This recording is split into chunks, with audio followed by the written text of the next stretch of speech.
Ito po si, ayan, ito, oh. Today, ayan, ang ganda ng sinabi niya, oh. Basahin natin, ha. Mga single dyan.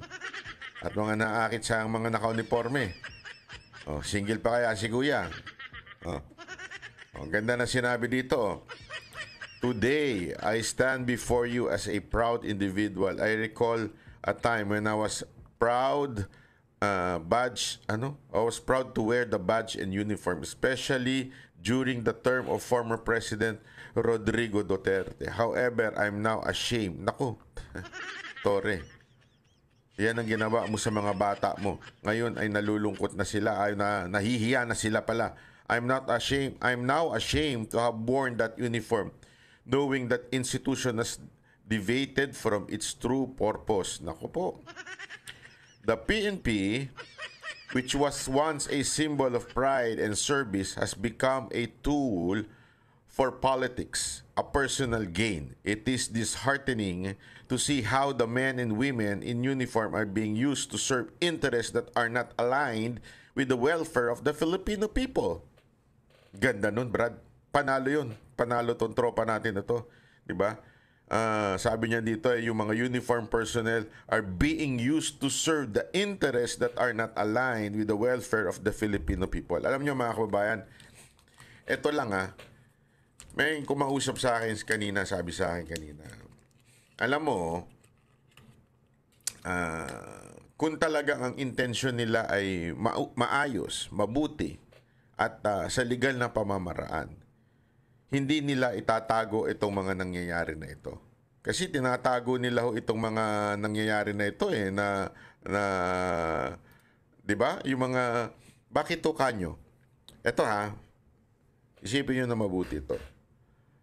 Hanggang kaduluduluhan, deny sila ng deny na aarestuhin nila si Pangulong Duterte. As a matter of fact, ang dami naglalabasang news. Kaya daw pumunta si Pangulong Duterte sa Hong Kong para takasan ang pag-aaresto ng ICC. 'Di ba? Ang dami kaya galit na galit po ako kasi bakit ako personal, alam kong hindi. Bakit to? 'Di ba sinabi ko nga sa inyo, planado na yung Hong Kong namin for more than a week, and we all know na Duterte is coming. So, hindi ito'y plano lang ng biglaan. Ito'y alam ng sambayan ng Pilipino na ito'y talagang planado na. At hindi tatakas si PRRD. At kung lumabas man yan, ay haharapin niya. And as a matter of fact, he did. As a matter of fact, dapat gabi pa siya uuwi. Inagahan niya na. Gusto niya nang harapin. Ganun katikas ang ating Pangulo. Pero kakadulo-duluhan niya, sinasabi ko nga sa inyo, itinatanggi pa ng ating gobyerno. 'Di ba? Keso wala daw silang alam, keso ganito. Ibig sabihin, meron talagang lantarang pagtago sa pag-aresto ni Pangulong Duterte. Kung walang masama, bakit may tatago? Kung hindi illegal, bakit may tatago? Ibig sabihin lang talaga, kaya tinago, para hindi ma-question legally. 'Di ba ho? Eto nga, isa pa. Alam naman po natin, di ba? Hindi naman po natin sinasabing wag niyong iserve yan. It's your right. It's your prerogative. Di ba? Dahil mahinang nilalang yung ating presidente at kailangan maging sunod-sunuran siya sa dikta ng mga banyagang prerogative niya yan. Di ba? Prerogative niya na sundin yung ibang bansa. Even if we have our own sovereignty, prerogative niya yan kasi siya ang presidente. Di ba ho? Pero gayon pa man, hindi sinunod yung tamang proseso. Paulit-ulit na sinasabi yan Kasi ang kanilang argumento ay hindi na daw tayo, parang nag-backfire daw yung ginawang pag-alis ni Pangulong Duterte sa ICC kasi the procedure in the Article 59 is no longer tawag dito, hindi na daw siya applicable because we are no longer under the ICC. Hindi na daw applicable yung rule ng Article 59. So parang nag-backfire daw. Yun ang sinasabi ng ilang mga gunggong na mga abogado. Pinaliwanag po yan ni Atty. Torion. Pinaliwanag po yan ni Atty. Torion na bakit kailangan pa rin pong sundin yung Article 59. Again, it is because the reason why you are arresting, it is ICC. Kung sanang hindi yung ICC ang mag-aaresto, yung nag-search ng, nag-serve ng warrant, abay pwede natin gawin dahilan yun. Hindi tayo nasa ilalim ng ICC, hindi natin sinusunod yung ICC. Oh. Kaya lang, hindi nyo pwedeng paikot-ikutin ng mga Pilipino. Talagang ICC ho ang nag-serve, nagbigay ng warrant, ICC po. So, ibig sabihin po mga kababayan, we have to follow yung Article 59. Hindi pa pwedeng hindi sundin yun. Parang ano to? Ano lang? Ang susundin lang natin yung kalahati. Ano ibig ko sabihin? Sundin natin yung warrant, pero hindi natin susundin yung Article 59. Imposible ho yun. By serving the warrant of ICC, you are following the ICC. Therefore, Article 59 should apply. Ganun lang kasimple ho yun. And Article 59 says, you have to surrender first to the court, local court, ang Pilipinas. And let the court, kasi sabi nga, meron po akong napanood dyan, napaganda ng paliwanag niya, kahit kailan, hindi pwedeng mas makapangyarihan ang batas na nasa labas kaysa sa nasa loob. Ano ibig sabihin nun? Hindi pa pwede mas makapangyarihan ang batas ng ibang bansa kaysa sa batas natin. Lahat ng batas sa ibang bansa must comply with our law. And in our law, there is such term as due process. Everyone must receive a due process. Hindi pa pwedeng hindi. And that due process, kailangan mong humarap sa korte sa Pilipinas. Bakit mo dinala sa Villamor? Bakit mo dinala doon? May korte ba doon? Anak ka ng wewe, oh. Bakit mo dinala? Kaya nga tama yung sinasabi ni Kuya na wala, you are serving the interest of yung mga politiko po. Wala nang iba. Yung mga politiko po ang sinusunod ninyo. Oh. Ito po, it's time for us to acknowledge the remarkable strides he made in our country, si Pangulong Duterte. Developed to honor the commitment to the Filipino, we owe it to ourselves, our children, and the generations to come. Ensure that his efforts are not in vain. Let us come together to show our appreciation for his service and to continue his mission of creating a better future in our nation. As a proud Filipino, together we can make difference and protect the former president. We can show our support by being vigilant, speaking out against injustices, and promoting the values that he stood for. Ang galing, Brad. Ang galing mo, Brad. Ay, mali. Ito pala. Let us unite in our quest for a better Philippines, a Philippines that is worthy of the sacrifice and effort of our President. Mabuhay ang Pilipinas. Saludo ko, sir. Saludo ko sa iyo, ha.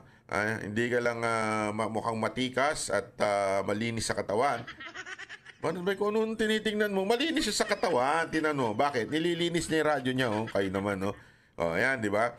Sino pa? Ito pa. Ayan. Ayan. Ito yun. I am not in the service anymore. Kaya, yes, sasama ako sa people power. Kung si Tatay Digong handang mamatay for Filipino people, so do I. You can count on me. Grabe yun, Brad. Panalo. Ang tanong, mga kababayan, kayo ba handa? Hindi, yun ang tanong. Handa po ba kayong mamatay para sa inyong bayan? Ang ganda nung kanta na yun, di ba? Nang mamatay, tama ba yung lyrics ko? Baka mamaya ako ang mabash dito, Tama. Hindi, kasi alam mo naman, magkamali ka lang ng words. Delicates ka na, di ba? Totoo naman. Nang mamatay ng dahil sa'yo. Kasi may naalala kong kanta basta kaibang kanta. Kaya tuloy nami-mix up ko di ba? So, sa totoo lang, mahirap. Aminado ako sa inyo, mga kababayan. Mahirap. Kung alam nyo lang yung panggigipit na nangyayari sa buhay ko, ngayong panahon ng, marami akong hindi pa nakikikwento Kung paano ako ginigipit ng putang inang gobyernong to. Kung paano ako pinapatahimik, kung paano pinapatahimik ang grupo ko. Kahit wala na ako ang inuuna nila dahil alam nila na tayo po yung nangunguna sa Banateros. Pinumumunuan po natin yun. Although, I can say, even if wala ako dyan, yung mga nasa Banateros, Tatayo at tatayo yan. Lalaban at lalaban yan. Hindi yan yung nakantil nila si Banat Bay, uurong na mga bayag namin. Hindi. Mas matikas pa sa akin yung mga tao na nandyan. Mas matatapang pa po yung mga yan kaysa sa akin. Yan ang masasabi ko. Kaya, wag lang ako, pati sila din. De, joker lang po. Hindi, alam nyo mga kababayan, marami po talagang pangyayari sa aking buhay na napapag-isip ka. Di ba? Ito ba ay worth it pa? Ito bang pinaglalaban natin ay worth it pa? Anyway, wala naman akong anak eh. Di ba kasi lagi nila sinasabi, let's fight for our country para sa ating mga anak. Di ba? Yun ang ano doon eh. Sinasabi nila, labanan lumaban tayo para sa ating bayan dahil sa ating mga susunod na henerasyon. Minsan nga, pilosopo yung utak ko eh. Gago rin tong utak ko minsan eh. Minsan napapaisip ako, kayo na lang, wala naman akong anak eh. So okay lang, kayo na lang ang lumaban. Di ba? Kaya lang alam mo, nung nakita ko yung si Pangulong Duterte, sabi ko, grabe ito. This is the person na talagang sobrang lumaban para sa Pilipino. Mantakin mo, mga oligarch, pinagbayad niya ng tax. Hindi o ordinaryong, ano yun? Bakit? Kung maaari ko lang ikwento sa inyo yung mga alok sa kanya, kung magkano ang alok sa kanya, just to babawasan yung babayaran na tax, hindi niya tinanggap.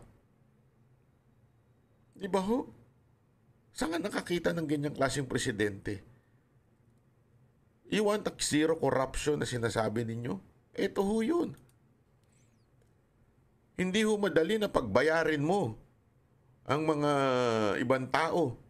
Lalo na yung mga oligarch. Tandaan natin ha, ang oligarch ang naglalagay ng mga nasa posisyon. Their money, pera ho nila ang naglalagay sa mga posisyon. Paano mo lalabanan yan? Di ba? Pangalawa, drug lords. Etong mga drug lords na ito, hindi naman po ito mga ordinaryong drug lords eh. Ano ho ito? Kartel ho ito. Galing pa ho sa ibang mga bansa ho ito. Kung papanoorin nyo yung mga documentary, movies about this, hanggang sa kaduluduluhan, grabe ang pera nito mga to. Kung may gusto silang ipapatay, kaya nilang ipapatay anytime. Lumaban, no? Saka nakakita ang presidenteng sa gitna ng matinding rally ng mga makakaliwang komunista, lumabas siya para harapin sila. Di ba? O sabihin mo, may PSG naman. Oo, anong magagawa ng PSG kung magbato ng granada dun? Di ba? Wala. Handang mamatay itong taon to. Handang mamatay hanggang kaduluduluhan, hanggang may sakit na siya, hanggang malapit na ho siyang kunin ng Panginoon. Sabi niya, handa ako na ibigay ang buhay ko sa bayan. Alam mo, ewan ko. Kasi ito mga kababayan, sabihin ko na sa inyo matindi ito. Let's us all say and assume. Assume na natin. I-assume na po natin mga kababayan na totoo yung sinasabi nila. Na totoo yung sinasabi nila na pumatay si Duterte ng mga drug lords at maraming nadamay na inosenteng Pilipino. Alam mo, kailangan natin yun eh. Kasi, nung panahon na bago siya pumasok sa Pilipinas, bago siya maging Pangulo, ang bentahan ng droga nasa tindahan na. Nasa kanto na. Parang yung kung ano yung nangyayari ngayon. Ang drugs kaliwat kanan na. It's a radical problem that needs a radical solution. Kailangan merong gumawa ng kakaiba. May magbigay magbuwis ng kanyang buhay para mawala itong matinding kalaban. At ang kalaban nun, hindi lamang po mga drug lords, pati ho mga maraming mga pulis. Yan ang kalaban niya. maging mga komunista, mga NPA, kalaban niya po yan. Tandaan ninyo. Sabi nga nila, yung mga NPA daw, nabubuhay sa pagdi-dealer na rin eh. Yun ang sinasabi noon eh. Kaya yan, nilabanan niya ho yun. Ganon katindi mga kababayan ang nilabanan niya. At handa siya na makulong. Di ba sabi niya nga, akin to. Handa ako makulong para sa mga to. Alam mo, ang tawag mo doon, hindi puro salita. Putang ina itong ating gobyerno ngayon. Puro salita. Walang sinabing hindi binaligtad. Di ba ho? Hindi lang, ang pinakamatindi na nga ho dyan, yung limputang inang bigas na yan eh. Di ba? Napakarami pa pong iba pang mga pinangako na hindi naman tinupad. Sige nga ho, tanungin ko kayo. Nagkagulo tayo nun dahil sa importation of rice. Nagkatama, naalala nyo, nung binibintang nila kay Atty. Vic, importation of rice. Anong ginawa nilang kunwari solusyon? Tinanggal nila si Atty. Vic. Tanungin ko kayo, may nagbago ba? Di ba nag-import pa nga, kaliwat kadan? Ngayon nakikita natin saan napupunta. Ayun, pinamimigay ng mga politiko. Tama mali. So, ibig sabihin, ibang sinasabi ng Pangulo, ibang ginagawa niya. Itong Marcos na ito. Ibang-iba. Magkaiba talaga. Pero tanungin ko kayo mga kababayan. Si Pangulong Duterte nagsalita. Handa siyang mamatay para sa bayan. Eto na. Eto na yun. Alam mo, ako, it's heartbreaking kasi sabi ko nga sa inyo, matindi ho yung mga napapanood natin. Ito pa, isa pa. Sandali. Huwag ka nang tumawag. Sino ba ito? Tawag pa. Kita ng automatic design. Di ba? Ito pa, isa pa. Ito pa si Ma'am. I was once proud of the Philippine National Police, living my childhood dream of serving and protecting the people, especially those who couldn't protect themselves. But in 2024, I made a decision to resign. There's a line in the Pledge of Loyalty that says, if you must grow, condemn. If you must grow, and eternally find fault, resign your position. And so I did. Imagining that, dedicating your work to a life of dream only to walk away without regret. Naku, ang tindi nun. Yun yung matindi dito eh. Pangarap mo maging pulis. Marami sa atin yung ako dati pangarap ko rin maging pulis. Na nung bata ako actually hindi pala pulis, sundalo. Pangarap ko noon maging sundalo. Kasi talagang nararamdaman ko na gusto kong ipaglaban ng ating bayan. Kaya lang nung nagkaroon ng naalala ko noon signing yun sa PMA sa eskwelahan ko. Merong mga tinanong nung panahon na yun, ewan ko ngayon kung ganun pa rin. Malabo iba yung mata mo, sobrang labo. May sakit ka ba? May asthma ako, tsaka may ganito ako. Tapos, anong height mo? Kailangan ganito requirement. Alam nyo, walang niya. Lahat, hindi ako pumasya. Kaya hindi po ako nakapag-training eh. Hindi ako nakapasok. Ayan, no. So, ang hirap nga, sinasabi nga nito na kahit pangarap mo, hindi mo magawa. Diba? Hindi mo na siya ngayon. Kailangan mo na siyang iwan kahit pinangarap mo, naging pulis ka, pero kailangan mo na siyang iwan. Yun ang masakit doon. Ito pa, sabi, to my former president, PRRD, you didn't just give me the opportunity to fulfill my dreams of better serving and protecting the people, but also you give me genuine love and unwavering support. Words will never be enough to express my gratitude to you. My heart goes out to my former colleagues in PNP, AFP, and other MIU who cannot openly show their love and support for you. Ano yung MIU? Ay sa tingin ko, men in uniform Who cannot openly show their love and support for you. Their silence is not by choice, but by circumstances. We are all burdened by the fact that you stood for us, protected us, even at the cost of your own life and freedom. And yet, painfully, we cannot openly return the same protection to you. For all that you have done, for the sacrifice of you continue to make. Thank you, FPRRD. You will always have my deepest respect and gratitude. Palakpakan. Iba talaga, iba ho talaga ang mga tikas na mga kapulisan natin ngayon. Ha? Talaga namang masasabi mong wow, wow. Ha? Grabe ho. Ito si Ma'am, ito tinatawag na babaeng mas matapang pa dun sa mga ibang umaresto kay Pangulong Duterte, kay Pangulong Duterte. May mga matatapang dun eh. Actually, nung pinanonood ko yun, grabe. Kasi yung isang parang PSG niya yun, yung sa kanya security. Ano ho yun, napakabait na tao nun. Talagang dedicated sobra sa pagsisilbi kay Pangulong Duterte, tapos hinatak-hatak lang din ng ganun. Mamaya papakita natin yung video na yan, ha, para maunawaan ninyo. Ito naman, oh. Sana walang music. May share ko lang sa inyo. Nakita nyo yan? Yung uniform na yan? Mamimiss ko yan. Kaya abangan nyo ang aking kwento ng aking buhay. Abangan ko yan. Sa pagtatapos ng aking serbisyo. May share ko lang sa inyo. Abangan ko yan, ha? Pero yung mga single dyan, ha? Easy lang, ha? Medyo pogi-pogi si Sir. Naku po, patay tayo dyan. Matigas si Sir, ha? Bakit yung mga nagre-resign, mga pogi, magaganda, no? Yung mga naiwang kamukha ni Tory lahat, no? Di ba? Sabi nga, anong sabi doon? Birds of the same feather looks like together. Magkakamukha, no? Buti pa ito, mga to eh. Dali, ha? Next tayo. Ito. Ayan. Huwag ka makisali dyan, banat ba hindi ka pulis. Ayan, ha? Marami pa po yan, mga naglalabasan. May mga na-post pa po tayo eh.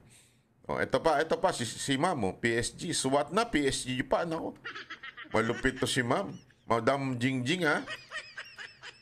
Becoming a police officer was never my original aspiration, but in time, I felt a higher calling that guided me toward this path. Ayun, ganda nun.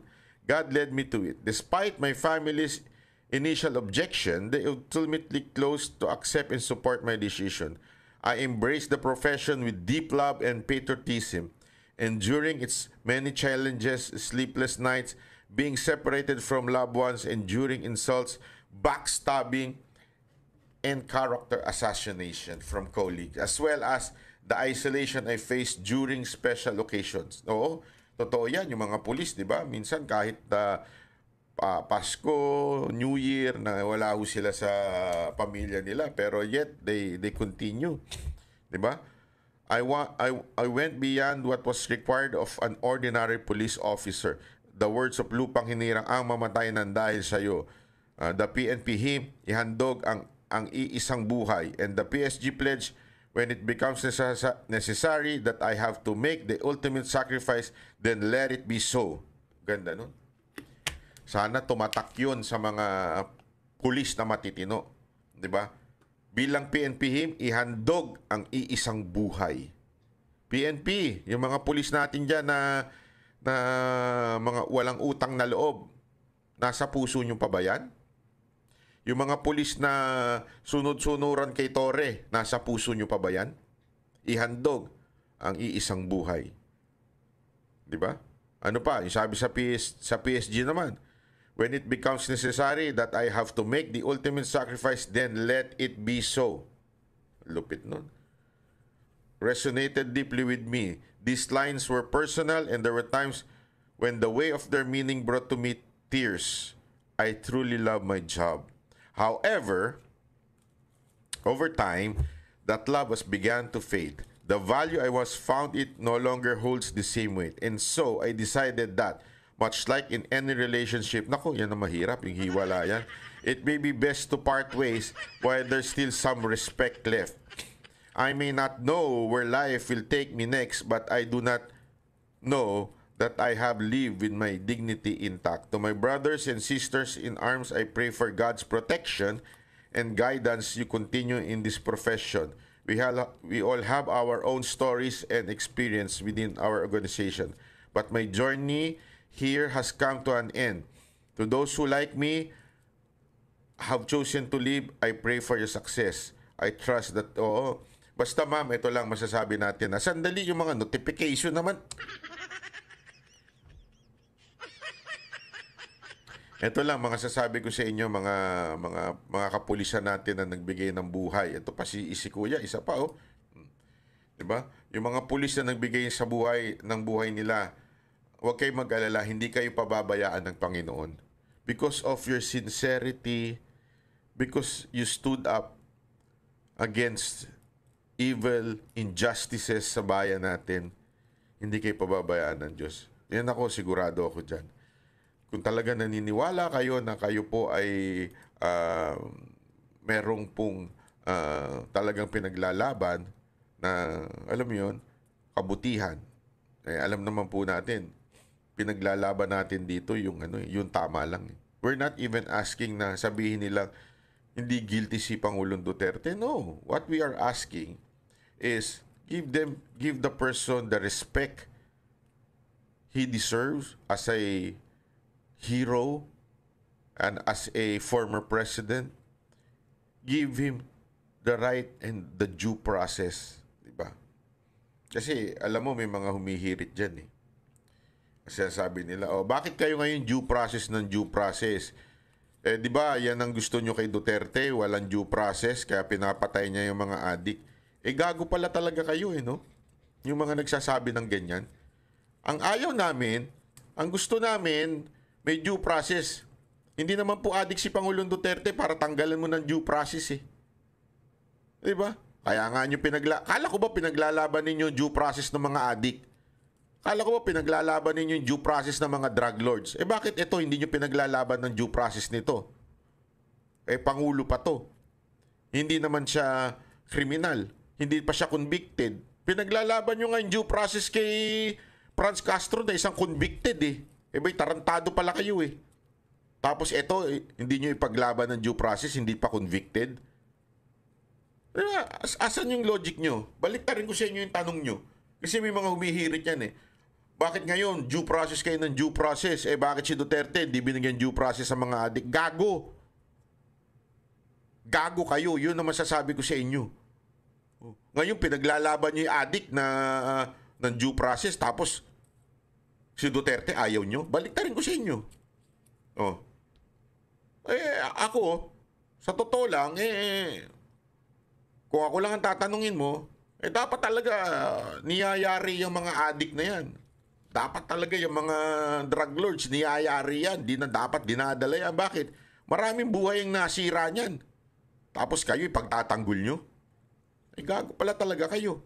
Oh, ito pa, si Ragasa. I wish I used to wear this uniform with so much pride during Duterte's administration. Every day I carry the badge with dignity. Oh, di ba? Yan. Dami ho talagang dali natawag ang tatay ko. Wait lang po Oh. Ay nako. Oh, yan ha.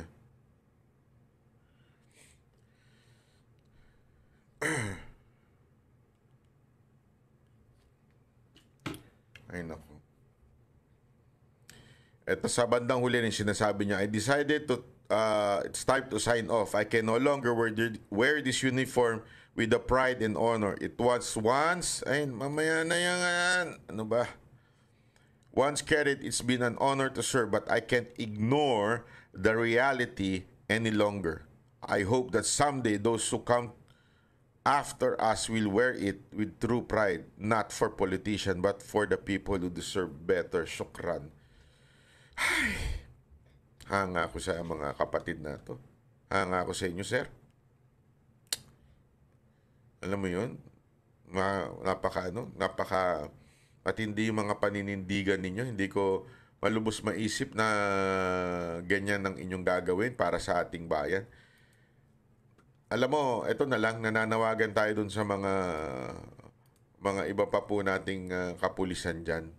Alam ko, medyo it's hard, pero yan kasi yung sinumpaan ninyo eh. Ang sinumpaan ninyo is to protect the people.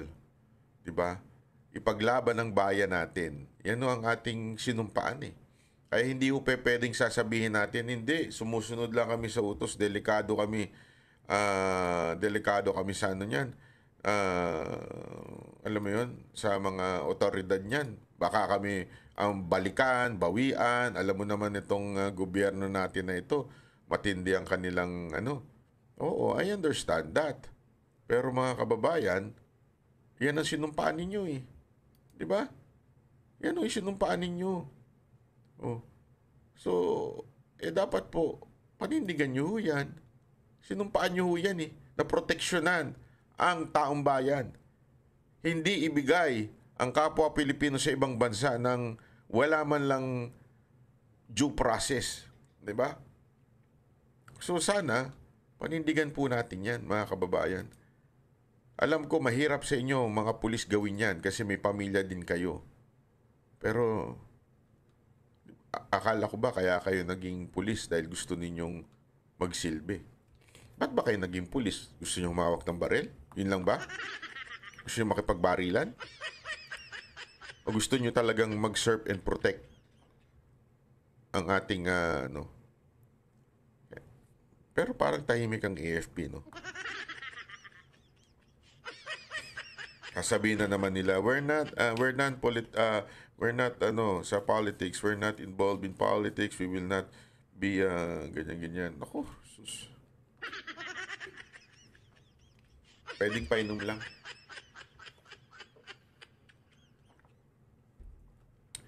Ayoko kasing ano eh. Ang mandato nyo as AFP, protect the Constitution. Are you still protecting the Constitution? Alam nyo may paglabag sa batas to eh. Alam nyo. Hindi dinala sa korte. This is a blatant disrespect sa ating justice system, sa ating korte. Alam mo, ito may papakita ko sa inyo video. Nagdudugo talaga yung puso ko dito sa video na to. Walang biro. Sobra. Ay, nako. Panoorin po nating sabay-sabay. Ito po. Akin na anak ko. Akin na yan. Akin na yung anak ko! Ano nangyari dito? Tinulak. Hiniwalay sila. Yung anak niya, si Kitty, at saka yung nanay niya, si Hanilet. Hiniwalay. Tinulak siya doon. Nakita niyo? Akin na yung anak ko. Akin na. Halika dito na. Halika dito na. Akin na yung anak ko. Ito, hindi na yun. Gawin na. Ito, yan nakaitim yung security, oh. Yan, security niya na yan, ni Pangulong Duterte. Yan yung lagi nag-aalalay sa kanya. Oh. Luwag na konti. Ano yan, babae yan, ha? Separate na siya. Separate na. Separated na yan. Kita nyo, hinahatak siya nitong lalaking to. Kapal din ang mukha nitong lalaking to. Separated na, huwag nyo na rin, ha? Okay.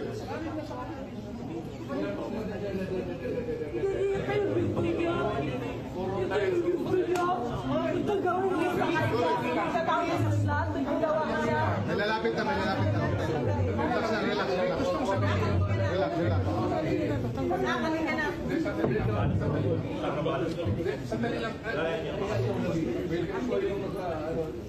Sineseparate na. Relax. Ito yung gawa niya.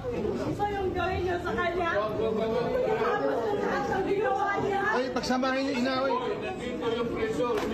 Hoy, ano yun? Napukpok tuloy si ate. Yan daw yung nagkabukol daw. Nakita niyo yung video niyan, yung photo na yan, na nagkabukol daw yung pulis na yun. Bukol ba yun? Ang hina-hina nun eh. Nagkabukol daw dahil sa hinampas ng ganun. Nagpulis ka pa. Kung ganun ka rin naman kahina. Again, ha? Kasi sinasabi na naman ng iba, kakasuhan daw si Hanilet for obstruction of justice. No. He is not obstruction. He is not obstruction. Hindi niya ino-obstruct yung justice dyan, ha? Bakit? Hindi naman niya pinipigilan si Duterte yung maaresto. Kaya niya ginawa yun, dahil kinukuha yung anak niya. Bakit kinukuha yung anak niya? Hinihiwalay sa kanya. Babae yun, bata pa. Alam niyo ba na bata pa si Hanilet? Ay, si Hanilet Suloy. Yung anak niya si Kitty, bata pa yun. Bakit mo minor pa yun? Ba't mo ihiwalay sa nanay? Di ba? Hindi ho obstruction of justice yan. Andito si Duterte sa kaliwa eh. Nandito na. Hindi, baliktad pala. Yan, nandyan siya sa kaliwa.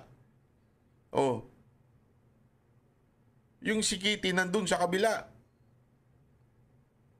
Pag ganun, si Kitty, pakanan. Balik mo yung anak ko. Balik mo yung anak ko. Ano ba yun? Sinasabi, balik niyo yung anak ko. Parang hindi naman kasama yun eh. Tingnan nyo ha, bakit siya kinakapitan at parang ang dating hinahatak na siyang palabas? Again ha, hindi niya pinipigilan si Duterte dahil si Duterte nasa kaliwa. Si Kitty nasa kanan. Pinupuntahan niya, bakit niyo hinihiwalay yung anak? May kaso ba yung anak niya? May kaso ba si Hanilet? May kaso ba si Kitty? Ba't niyo hinihiwalay? Tangina, tanga-tanga nitong mga pulis na nandito eh. Akin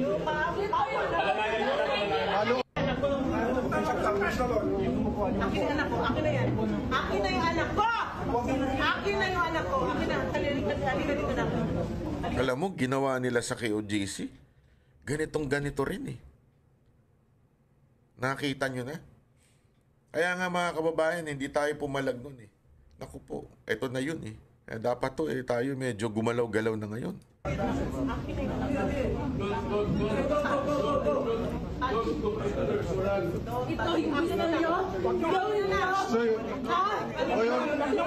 Ito pa. Pakita pa naman natin to isa ha.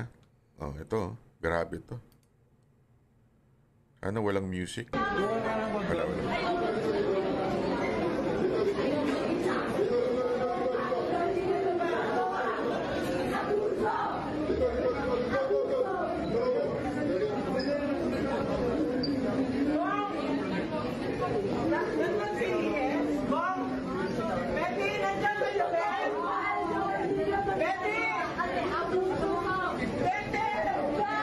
Ayan na, hinahatak na si Pangulong Duterte.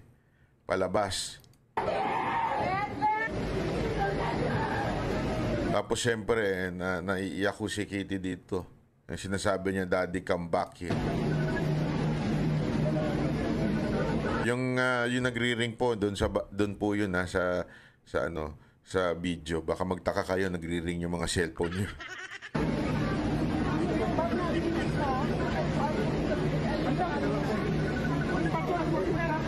Kayong mga pulis na nag-assist dyan, proud kayo? Proud kayo na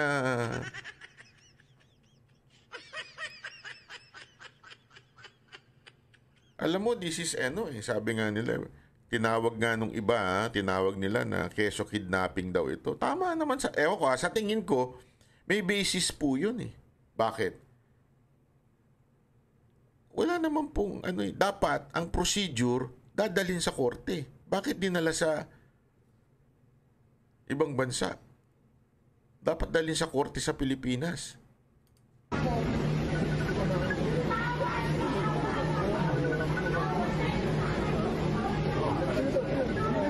Si Pajardo, tinan mo si Torre, nagtago sa palda ni Pajardo. Si Pajardo yung nagko-command eh. Nag-uutos kung sino yung hahawa, kung sino yung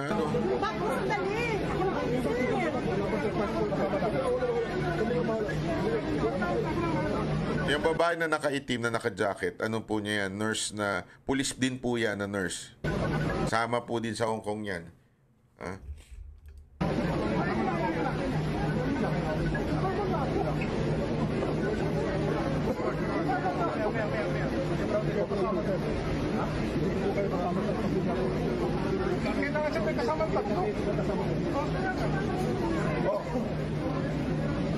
Yung mga hindi kasali atras na.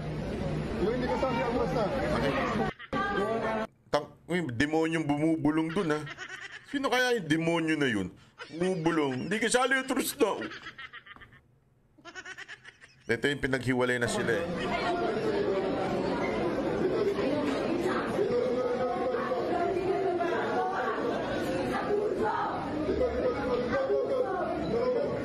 Yung mga babae na nandyan na naka-uniforme na ganyan, Proud kayo? Ako, may tanong lang ako. Sa mga sundalo po, sa mga sundalo po na nakakapanood nito, masaya kayo sa ginagawa ng mga pulis? At kayo mga kapwa pulis, masaya ba kayo na ginagawa ng mga ano nyo to, ng mga tropa nyo to? Ginagawa sa pamilya na nagsakripisyo. Alam nyo ba na sakripisyo yung ginawa ng pamilya na to? Sakripisyo yun. Pamilya ni Ma'am Sara Duterte, nila Baste. Pamilya ni Ma'am Hanilet. Sakripisyo yung ginawa na yun na pinayagan nilang tumakbo na presidente si Pangulong Duterte. Pwede naman siya manahimik bilang isang mayor sa Davao. Masaya na ang buhay nila sa Davao. Diba? Masaya na sila doon. They're comfortable. People admire them. Maayos ang takbo ng kanilang bayan. Diba? Pero, hinayaan nilang ibigay ang kanilang ama to serve the country. And he did. He did serve the country very well. So, ang tindi ng sakripisyo ng pamilya ni Pangulong Duterte, from the family na nila BP Sara Duterte and the family nila Kitty, sobrang sakripisyong ibinigay nila. Tapos, this is the way you gonna treat them? Masaya kayo? Kayong mga sundalo? Masaya kayo? Kayong PNP, kayong mga tropa, masaya kayo na ginaganito ng kapwa ninyo, ang pamilya Duterte? Happy kayo? Enjoy enjoy nyo yung buhay nyo, mga inap.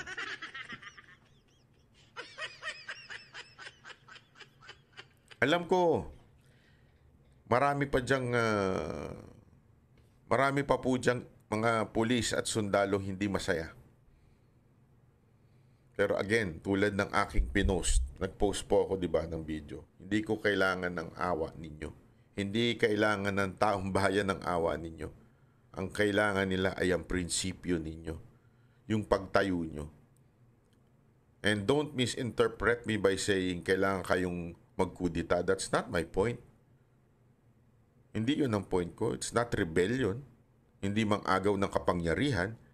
Ang point ko dito, paulit-ulit ko sinasabi, express your disagreement against this government, especially against your boss. Express nyo. How? Social media. Kung sitayin kayo, gawin. Kung kasuhan kayo, let it be. O, kung it's better if you resign. Sabay-sabay kayo. Let's have a mass resignation. PNP, mag-mass resignation kayo. Sino pang gagalaw dyan kung nag-mass resignation kayo? Hindi kayo lalaban, ha? Hindi kayo lalaban. Mass resignation ang gawin nyo. Kasi pag lumaban kayo, kakasuhan pa kayo, mag-aano pa kayo, kung ano-ano pang gagawin. Mag-mass resignation kayo. Para talagang maramdaman ng gobyerno to, hindi na kami papayag na magpagamit pa sa mga politiko. Yun lang. Sana mga kababayan, makarating ito sa ating mga kapulisan at kasundaluhan. Ulitin ko po I believe sa sinasabi ho ng Biblia, submit to the authority.